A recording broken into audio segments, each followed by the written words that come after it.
నా వీడియోలను చూస్తూ నన్ను ఎంతగానో ఆదరిస్తున్న మీ అందరికీ నా హృదయపూర్వక ధన్యవాదాలు. నా వీడియో మొదటిసారిగా చూస్తున్నట్లయితే నా ఛానల్ని సబ్స్క్రైబ్ చేసుకోండి. నచ్చితే వీడియో లైక్ చేయండి, షేర్ చేయండి, మీ వాట్సాప్ స్టేటస్గా సెట్ చేయండి. అప్పుడు మరింత మంది సంతోషానికి కారణమవుతారు మీరు. మంచిని పంచుదాం, మంచిని పెంచుదాం. ఇక ఈరోజు వీడియోను స్టార్ట్ చేద్దాం. భవిష్యత్తుకు ఇంకొక పేరే సంఘర్షణ.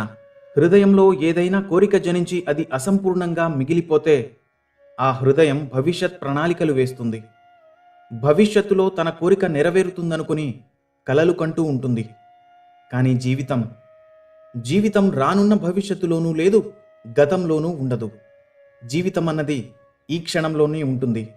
అనగా ఈ క్షణాన అనుభవించేదే జీవితానుభవం.